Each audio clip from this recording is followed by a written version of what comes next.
Nagawa na namin. And then, this one, sa mga high-rise, isa lang naman yan, high-rise dito eh. So, pero kailangan pa rin mag-training. And then yung basic emergency response, so dapat ma-train each community. Hindi lang barangay ha, each community. And then yan, barangay, so we focus, mga teachers, yan. Schools, ang maganda rito, lahat ng schools, lahat ng barangay kasi merong elementary school, lahat sila may high school, lahat sila may barangay may disaster plan. Requirement yan. Meron silang evacuation plan, lahat ng school. And then, lahat sila sumasama sa regular drill. 4 times a year nagkakaroon ng drill. So, lahat ng schools. So, sabihin na natin, 16 times 2. Kasi 2 schools eh, isang high school, isang elementary. Plus all private schools, required sila na magkaroon ng regular drill nila. Required din sila mag-form ng mga teams per school. So I will not worry sa mga school kasi meron ng mga marunong sa disaster drill. Problema ko ngayon yung sa household. So hindi rin kaya sakupin ni barangay lahat. So we have regular simultaneous earthquake drill. Yan. Dati rin ito hanggang barangay lang. So ngayon, pati yung force kasama. Ayan. Ito yung sinasabi ko, yung field hospital. So pinapractice siya. Pinapractice. Yan. Kaya nga, sila, school to ha, school. May train na rin sila sa ganito. Mga Boy Scout, Girl Scout. So, ang nagmamanage to, mga school officials na, mga principals. Bawat sang school, mayroong disaster officer. Not necessarily the principal. So, yung commander is the principal. Pero meron siyang focal person sa disaster preparedness. So, sila yung nag-ano ng drill, nag-schedule ng mga drill, nag-perform ng drill. Pero sa actual na mangyayari, like may attending doctor ba in the field hospital? Amang Rodriguez doctors. Yung mga taga Amang Rodriguez. Okay. And then, the Marikina Valley Medical Society are asked to help sila. So, they'll be assigned to the society. Yes, sir. Hello. Hello? Hello? Oh. Ay, ano ka ibigay? Oh. Yes. Okay. Hindi pwede. Sayang. Okay.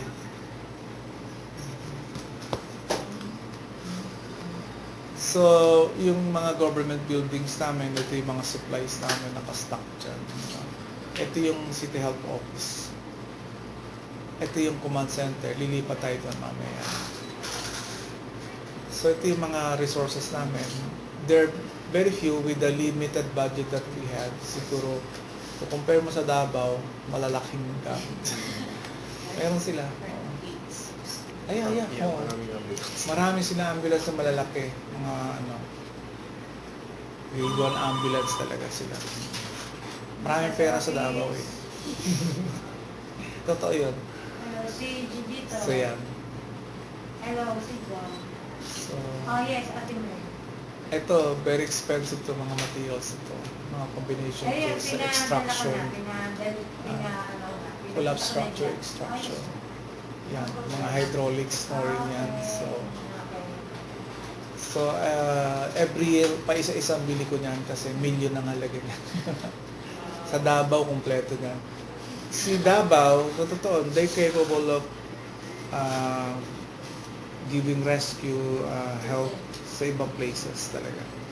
May isang team sila available, up to 2 team. Na-met ko na sila kasi. Marami silang pera eh. So ito yung Bible School. Yan. So yung mga collapse back structures. So ideally, gusto namin bawat isang community meron ganito. Para doon sa extraction sa mga collapse structures, sila na magsisimula, hindi magagaling sa amin. Mahirap kasi pag hihintayin pa kami. So time is of the essence. So we have to train them na gawin yon. So, meron kaming TMAX also. TMAX. So, pwedeng mag-send out ng information without passing through the network. So, we practice this 5-minute quick response team. So, ang aim nito, mabilis yung response. Dapat within 5 minutes, tumawag sila dito sa command center. Nag-dispatch kami. Dapat within 5 minutes, nandun na kagad yung assistance. So, may mga like obstructions. Yeah, dapat na-practice. Pero to daily to ginagawa ko. Like yun. So, yun ang sinasabi ko. This is the most expensive part ng rehabilitation. So, we have our series of awards. So, kaya nga, importante yung determined leadership in time of disaster. So, even you have all the most expensive equipment, you have the people, so wala naman yung leadership, wala din mangyayari. So, these are our contact numbers. So, you can also reach us through Facebook, tsaka Twitter. Importante to, very useful sa amin in times of disaster, naka-open lahat dyan. So, people are also giving us message. Yung araw-araw, let's say tumataas, may thunderstorm, so they get their information from us also. Lalo yung mga natatraffic dyan.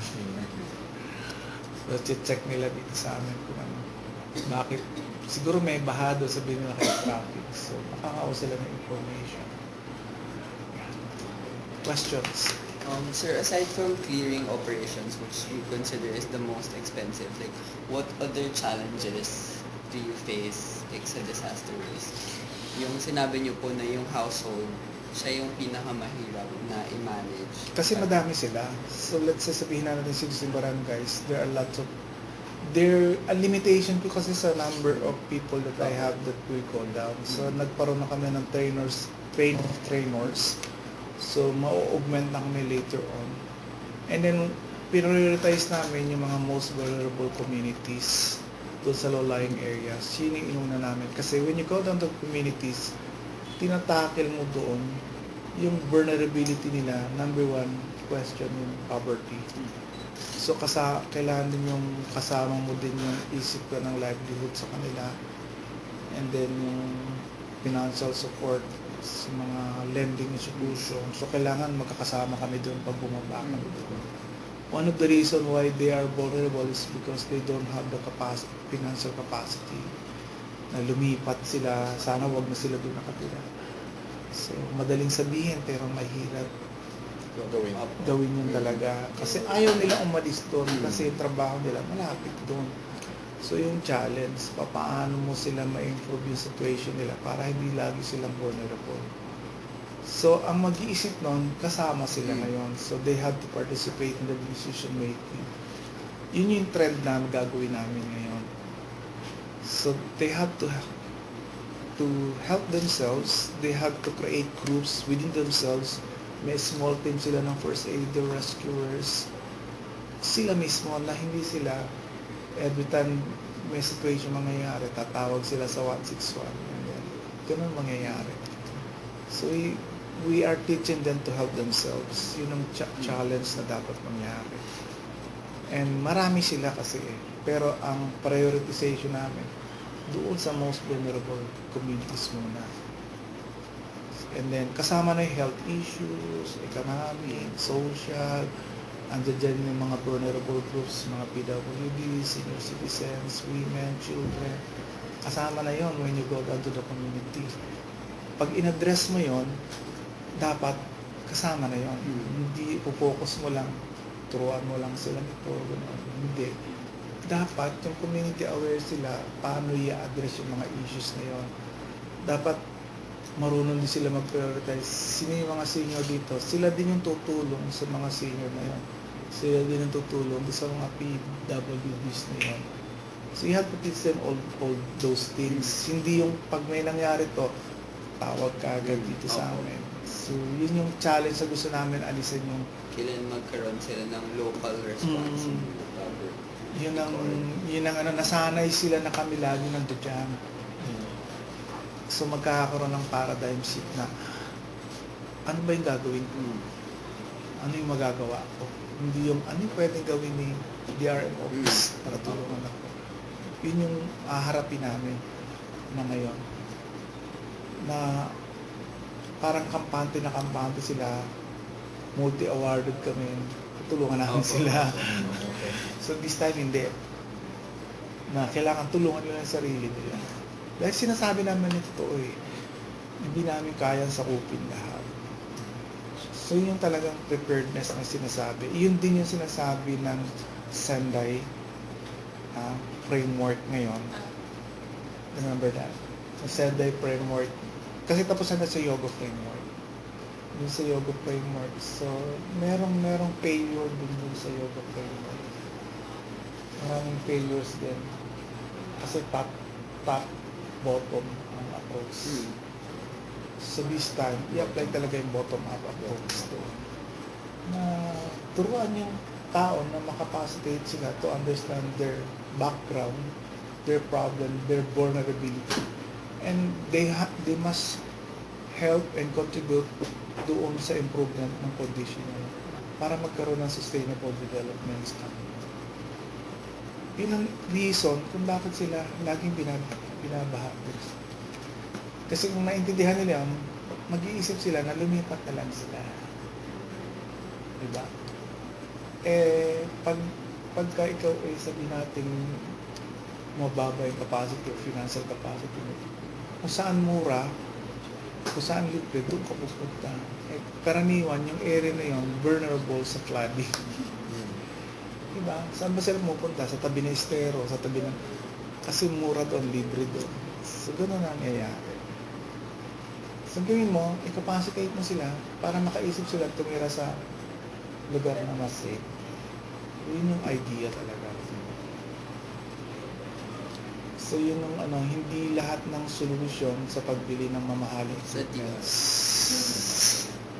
Diba? Hindi ka na... Sustainable ngayon yung development, di ba? So, yun dapat ituro sa mahirap. It's easier said than done talaga.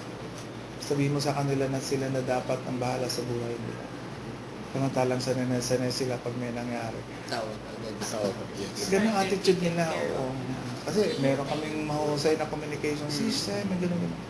So, alam nila na pag tumawag, nandiyan na kami, nandiyan yung mga bangka namin. So, kaya ngayon, gusto namin balik pa rin. Eh, yun yung kumbaga ipipresent namin. Na-present na namin to sa mga officers ng Homeowners Association, na-present na namin sa mga barangay chairman o barangay officials. So, this time around, yung mga tao naman ngayon, sasabihan namin. Hindi mo lang sasabihan, kasamahan mo sila. Kasi kasama kayo ngayong mag-risk analysis sa environment. So they'll do the survey themselves, they'll make their own maps.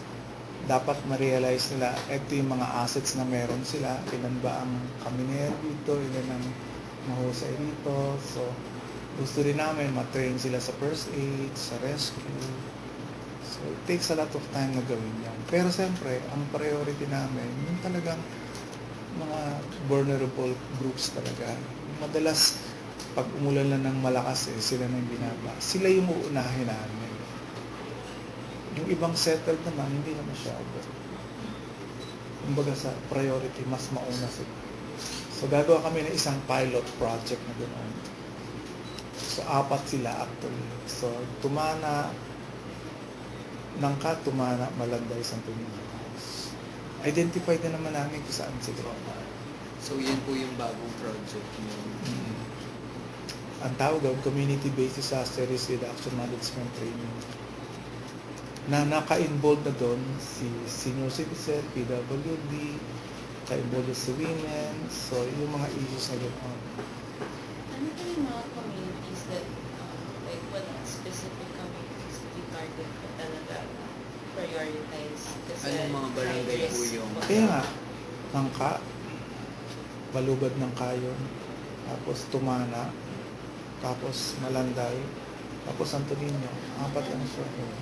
And ano rin sir, yung mga those barangays that you mentioned, ano yung reason bakit sila yung pinaka-high risk? Nandoon sila sa low-lying areas. They're the community that are first affected when the river Overflow. overflows. Okay. And then tuturuan din namin sila sa early warning system. So sila na yung lilikas mag-isa. Pero before po, SOP na pag kumari may flash flood, sila agad yung Hindi, unang they listen to the siren. Siren. Yung siren And system. then susunduin namin sila. Nakita mo? Nasanay sila dun eh. So, kami nagmo-monitor. And then, kami magsiset ng alarm. And then, aalis sila dun, may mga sasakyan na susundo sa kanila. So is that why they don't also evacuate agad. as fast? Because they assume that we're just going to rescue them. Kaya nga, so this time, along with preempt evacuation, so masasanay na sila ng ganun. And then, na-upgrade ko yung early warning system ko, yung siren magiging digital with public address system. Simultaneous. So, I can shout from here. Kasi, lahat, manually actuated siya. And then, wala akong PA system to talk to them. So, this time, pag nandito si Mayor, pwede naman salita si Mayor dito. So, yun. Dinig na lahat siya. So, yun yung iba. Multi-hazard early warning system. And then you give instruction dito na agad centrally. So, madidinig ni barangay chairman niya, madidinig ng lahat ng tao. So, you just give one command. Ganun na mangyayari. Ang hirap kasi. So, we send information sa barangay. Si barangay naman will go down there. Transcript pa niya doon sa mga tao. Si barangay chairman, mag-uutos naman ng barangay tanong na ganito.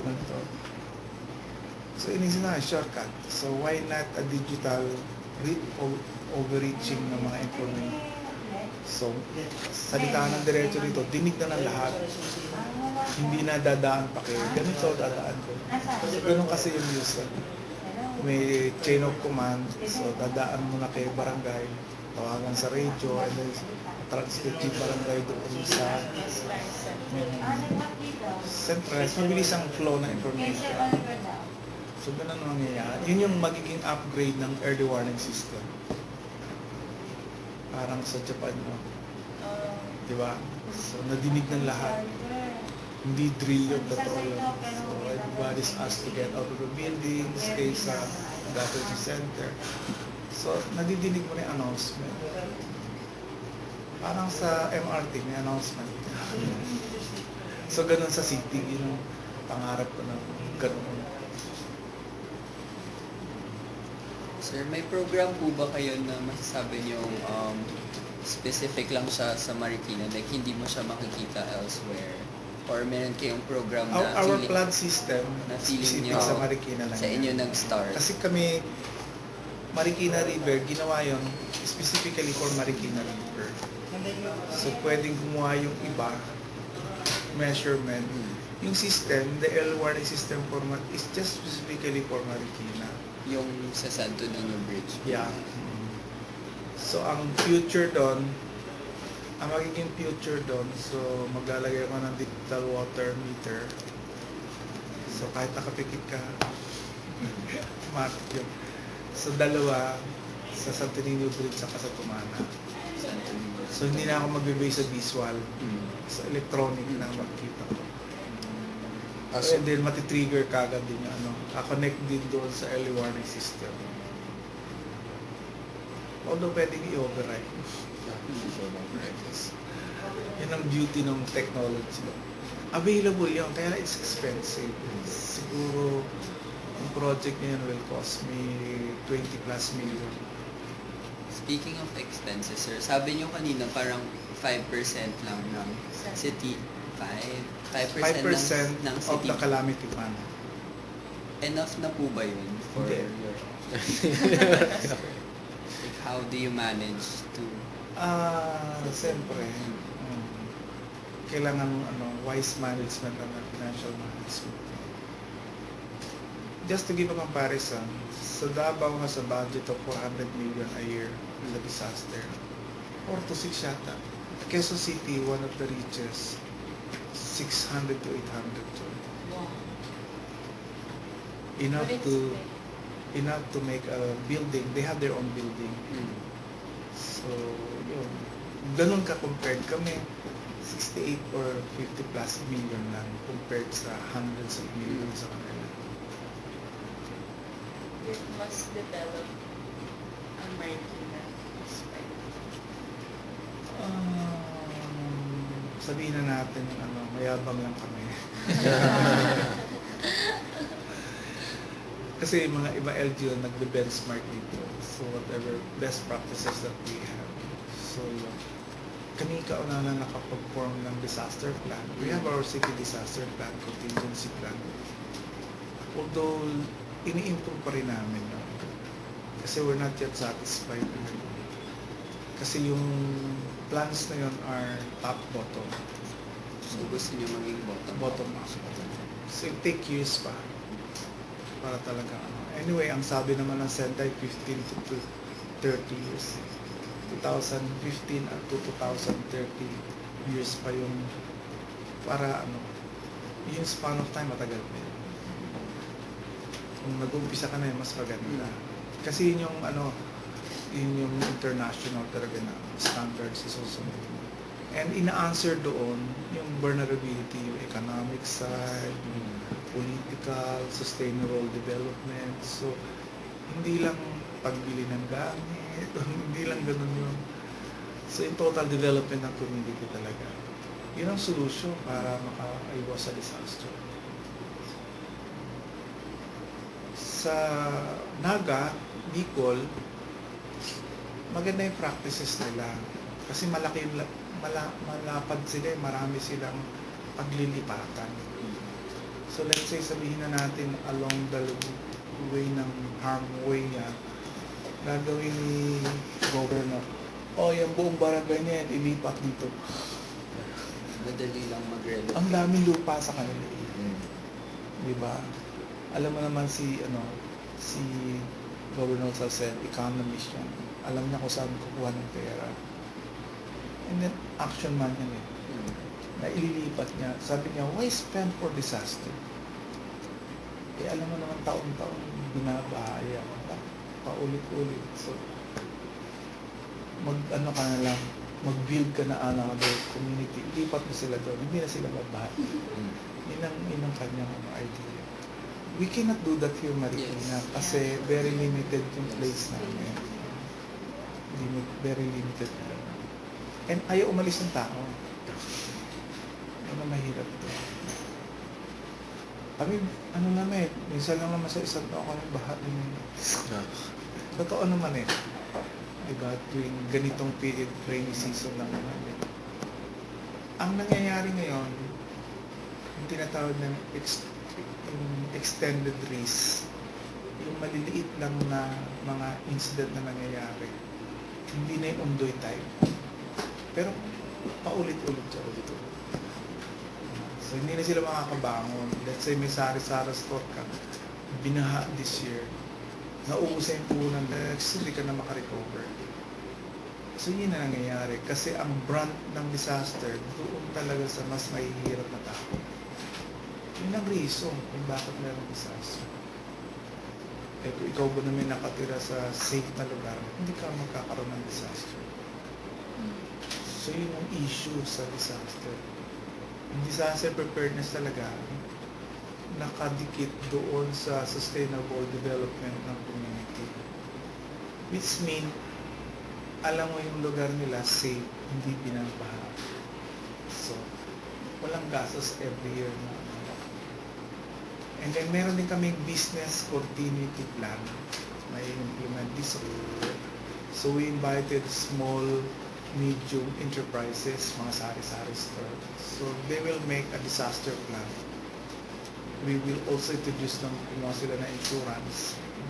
Kasi yun din ang sabi ng sa World Bank last night or the other night, sabi nila dun sa APEC. An example nila yung sa Pablo City, isang restaurant along the side of the lake. So, nasira yung negosyo niya. Wala siyang money to recover. So, ino-open up dapat available ang insurance sa mga small scale small medium industries talaga, business. Hindi tayo sanay na mag-insure kasi kotse sila ini-insurance natin pag brand new. Diba? So, dapat i-open up yung idea ng insurance. By the way, so, I will also acquire disaster risk financing for the city para dun sa earthquake. So, maybe next year, so I've allotted 10 million pesos. Parang insurance mo. So, parang nag-i-invest sa insurance. In case something happen, hindi mo alam kasi kung kailan kakaroon ng lindol. So, meron, pag insurance, siyempre, may makukuha ka in return. Kasi pag nagkaroon ng disaster, wala kang immediate way to get cash para makarecover ka. Eh, lalo na sa amin, limited ang budget namin. Hindi naman sasapat yung... Kasi ADB had a study with Marikina. Plus Davao, kasama namin si Davao. Dalawa lang sa city ang inopera ng disaster risk financing. Davao City and Marikina. Sa insured yata nila is flood. Kami earthquake. So, delikado rin flood. Grabe, pag pinlad sila, grabe talaga. So, yun ang pina-insure nila, flood sa kanila. So, yun. Magkasama kami sa ADB, ng mga taga Davao. Was this last month? No, this year lang. Nagpunta sila, magkasama kami sa study. So, nag-set aside na kami ng pareho ng budget para kumuha kami ng insurance. That is disaster risk financing ang tawag. So, first yun na first in the Philippines na magkakaroon naman. Only Davao and Marikina magkakaroon. Are there any other government agencies that you tie up with, like the DSO or... Lahat naman ng mga national agencies, kaano naman, kasi may local counterpart sila, like DSWD, FAR. So, this office is tied up with Metro Manila Disaster Risk Management Council. So, we are member of the council. So, every time na magkakaroon ng problema, or baha or anything like that, kunyari, nandudulong pa lang, na-news pa lang na may papasok na gano'n. So, nagbi-meeting na kami with different disaster manager ng bawat city. Nag-ano na kami, nagmi-meet na kami kaagad. So, yun ang maganda sa amin. And then, katulad sa Quezon City, kapitbahay ko lang. So, pwede kami mag-share ng resources. Actually, sa laki ng pera nila, pwede kami umutang sa kanila. Pwede yan, nasa law yun eh. Pwede silang magpahiram. Sa disaster budget nila. Kasi meron, yung pera kasi ng disaster office, specifically for disaster, hindi pwede gamitin ng ibang department. Pag di mo naubos yun, nilalagay sa trust fund. Trust fund. Kailangan within 5 years ma-consume mo yun. Otherwise, babalik sa general fund yun. Eh, dapat ubusin mo. Kaya yabang namin nakaganto ka. Maliit lang yung room namin, pero yeah. Diba? So, hindi lahat ng department may ganito. Hindi pa nila nakikita to. So, Doc, final question. Parang with all of this, parang we've seen man talaga na very impressive yung response team natin here, but ano po yung mga biggest challenges nyo or biggest struggles na you face as of now? I am the only one permanent in this position. Okay. The rest are casual. Wala silang hazard pay. Hazard pay. Walang overtime pay. Imagine mo, Even during disasters. Disaster. Okay, actually, oh yeah, that was another question I wanted to ask sana kanina, di ba? Yung sa Ondo, you said na parang 90% of your response team affected rin. So, parang how would you respond na Totoo yun. yung, Kaya parang how nga, do you respond to that kind of problem? kaya nga nandun yung metro-wide relationship namin. Pag di mo na nakaya rito, elevate mo na sa regional. Regional. Okay. You call Metro Manila, I need help here, I need 30 fire trucks here or 30 whatever. Tell them, may relationship na kami gano'n. O sabihin ng council, please help Marikina, pupunta na sila dito. Ganon yung sa relationship namin. O, bayanihan, tama ka. Kasi nangyari na yon ng Undoy. So as far as Davao, pumunta rito. Yung time na yun. Totoo yun. Ganon ka yung relationship. Actually, ang naka-assign sa amin, Region 1 and 2. Pero hindi pa kami nakapag-practice sa table. Kasi mayroong tabletop exercise yun. So, dapat practice na. Kasi yung time element, kunyari, you take them 32 hours or 72 hours bago makarating dito. Meantime, ano yung gagawin mo? So, yun yung mga dapat gawin namin. Kasi merong within the region of Metro Manila, meron kami mga activities na ginagawa. Parang tulungan, ganoon. So, yung sabi mo, kung sakaling naulit yun, Yes. so I'll just elevate the problem to the Metro Manila. Naka-ready sila. AFP, so Armed Forces nandun dyan. Katulong sila, Air Force, everybody. So, yun yung maganda ng regular ko ma-attend ng mga meeting. Kasama sila. Sir, I have a question. No, prior to Ondoy po, parang hindi ba ganun ka-develop Prior yung... to Undoy, ang meron lang DR. is response lang. Response lang. So, nandyan si Army lang, taga-response, si Red Cross nandyan, si Social Services. Ang mga city, ang meron lang sa Marikina, 161 lang, emergency response. Pero hindi sila trained sa ganito. So, ang focus ngayon, prevention mitigation. So, sa policy, creation, ganyan. And then coordination with the barangays, sa homeowners, ganun. Wala nung dati. Kanya-kanya tayo. Ganun. Pag dumating, sige. Wala mang yung term disaster preparedness, wala pa ng term na ganoon.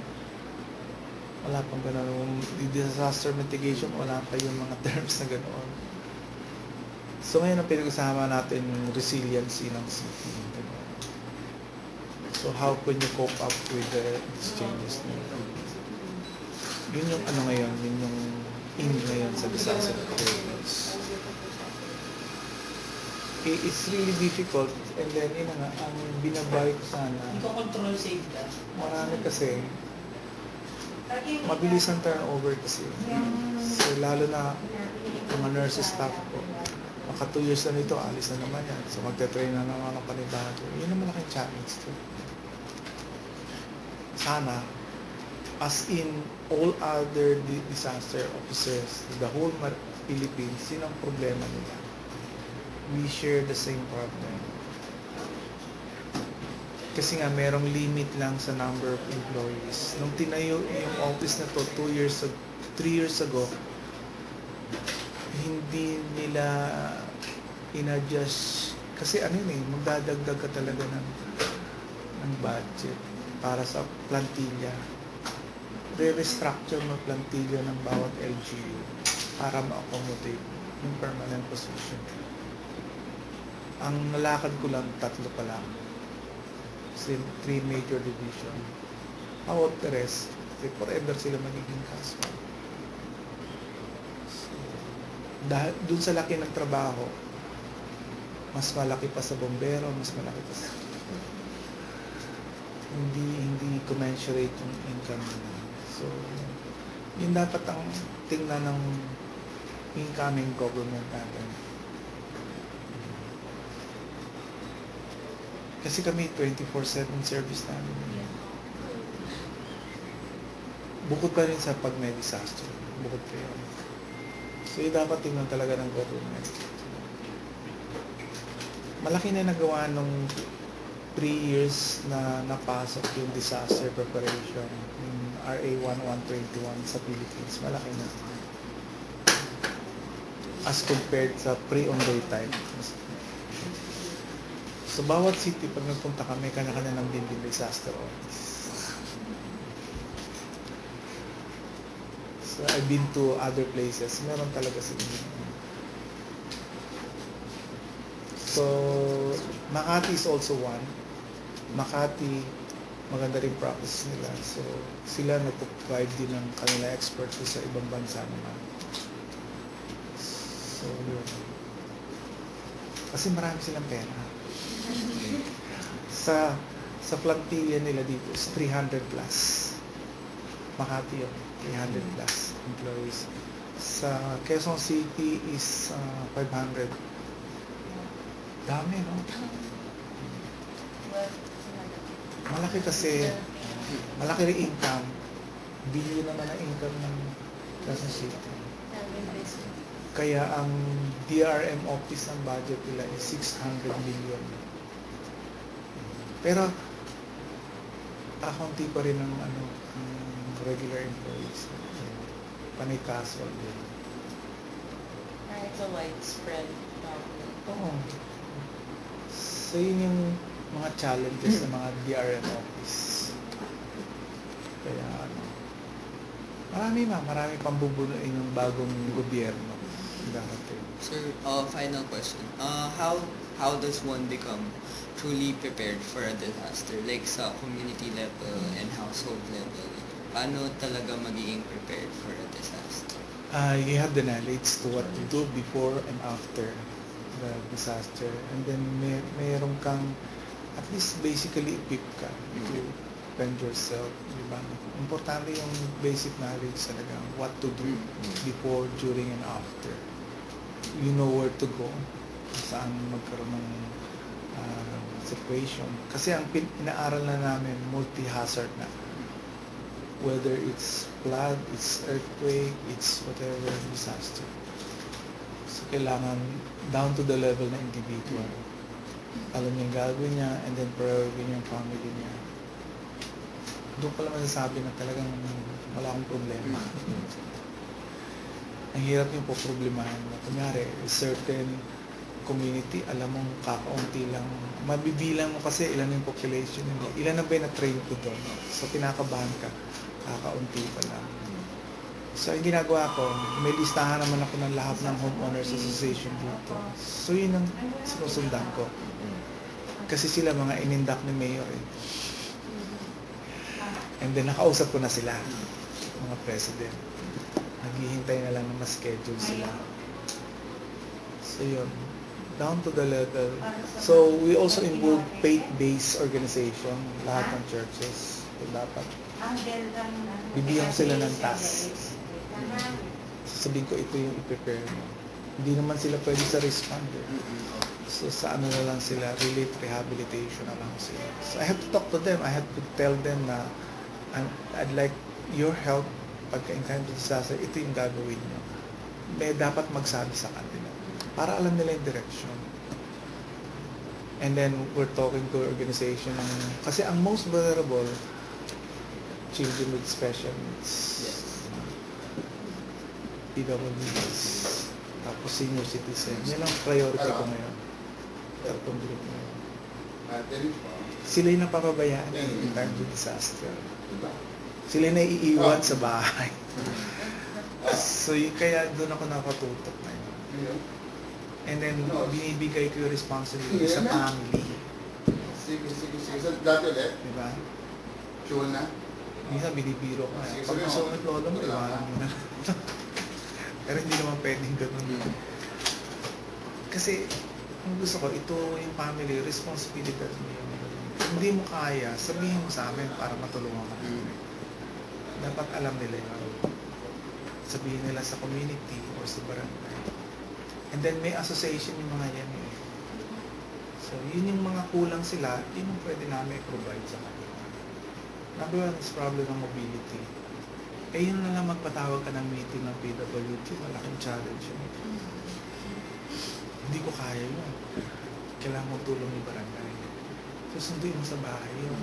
Kapunin mo. Tapos ibabalik mo pa siya. Ano lang yan, ang ordinary atin ng meeting. Eh, paano pag may disaster? Kaya sabi, propose nun, dapat may mga tag-bahay. May PWD dito, may senior citizen dito. Di ba? Para kahit yung topic ba, Dadaanan na. So, awareness, di ba? Yun yung klase ng preparation na gusto ko mangyari. Prioritize mo yung mga most vulnerable. Tayo, makakatakbo tayo eh. Eh sila. Tuturan namin sila nakakapanood yan ng Korean telenovela. Yung binubuhat sa likod. Di ba? mas wala ka. Di ba? Binubuhat sa likod. Fiction. Yeah. Eh, Korean yun eh. So yun, ituturo namin sa kanila. And then, paano kung CP? Paano bibit-bitin yun? So yun yung mga training na gusto ko i-provide. Hindi madali yun. Kaya kayo sa medical school, pwede nyo maisip ang project yun. Geared towards mga PWDs, mga mobility, ano lang eh. Paano yung mobility na madali in times of emergency. Pwede nyo gawin yun. Kung dala naman sa kaibigang mga taga-rehab, alam nila yung paano. And kung pupunta lang kayo sa community, alamin nyo kung sino yung mga PWDs. Mapa-lecture lang. Practicing lang.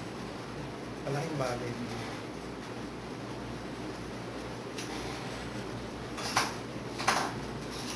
Lipat tayo doon.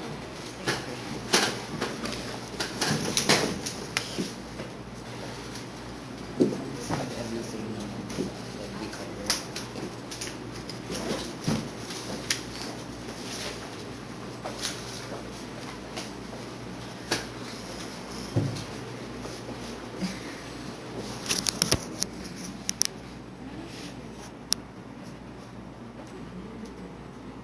Case of disasters.